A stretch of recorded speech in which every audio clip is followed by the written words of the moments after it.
क्रमांक 2 आहे, त्यांनी बीड जिल्ह्यात सदरचे गुन्ह्याचा जे तपास करताना त्यांना एका केसमध्ये मिसिंग केस असा संशय मिळून आला, परंतु त्यामध्ये मुलाचा जिक्र न होता फक्त एक महिला मिसिंग होती। हा सदरचा मिसिंग केस माजलगाव ग्रामीण पोलीस स्टेशन या ठिकाणी 9/5/2025 रोजी दाखल होता। परंतु अशी सुद्धा माहिती मिळाली होती की ती महिला 15/5/2025 रोजी मिळून आली आहे। तरी देखील हा 5 अंमलदाराचा जे पथक होता त्यांनी त्याची सखोल चौकशी केली। त्याची सखोल चौकशी केल्यानंतर त्या पोलीस स्टेशनची माहिती घेऊन त्यांनी स्थानिक गुन्हे शाखाचे आमचे पोलीस निरीक्षक शिलीमकरजी त्यांना संपर्क केला। त्यातून पुढे जाऊन त्या महिलाचे घरी गेले, त्या ठिकाणी लोकांचे जबाब विचारले, म्हणून त्यांना हे खात्री झाली हे तीच महिला आहे। त्या महिला बद्दल अधिक माहिती घेताना त्याच्या नवऱ्यापर्यंत पोहोच केली, म्हणून त्यांनी खूप सारी माहिती सांगितली।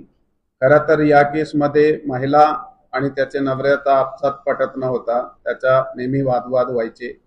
हा वादविवाद मिटवण्यासाठी त्याचा एक नातेवाईक जो हा गुन्ह्याचा आरोपी आहे त्याचा नाव गोरख पोपट बोखारे म्हणून आहे। हा 36 वर्षाचा, मूळ श्रीगोंदा अहिल्यानगर जिल्ह्याचा राहणार आहे, परंतु काही वर्षापासून हे रांजणगाव MIDC चे जवळ एका ठिकाणी राहत होता आणि ड्रायव्हरचं काम करत होता, खासगी ड्रायव्हरचा।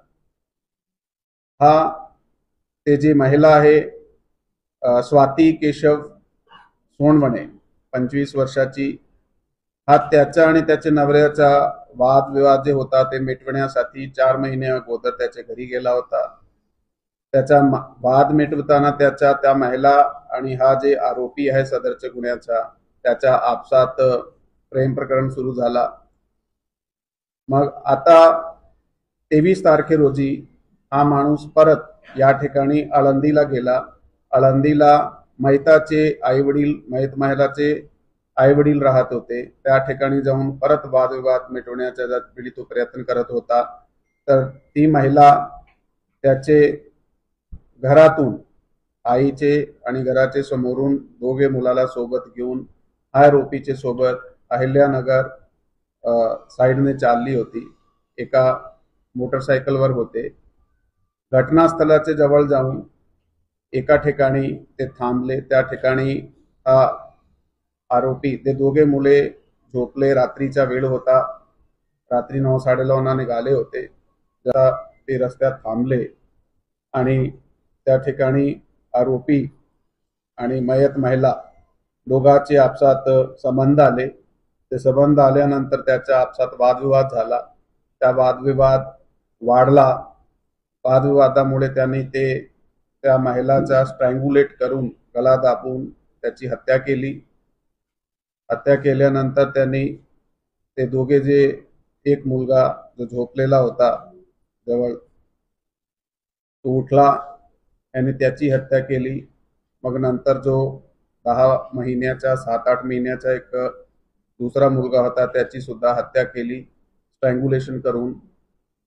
हा केल्यानंतर तो आरोपी हा तिघाला थोडा अजून पुढे साईडला घेऊन त्या ठिकाणी पेट्रोल टाकून त्याला पेटण्याचा प्रयत्न केला, म्हणून हे जे शव होते आपल्याकडे ते शव अर्धवट जळालेली अवस्थामध्ये आपल्याला आढळून आले होते।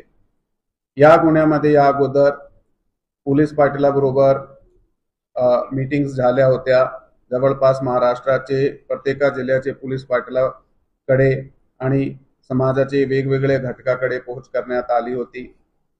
ग्रामसेवक किंवा ते आरोग्य सेविका, लसीकरण करणारे टीम्स, या मयत महिलाच्या हातात खूप काही 2-3 गोंधळ होते। गोंधळवाल्याकडे तपास करण्यात आला होता।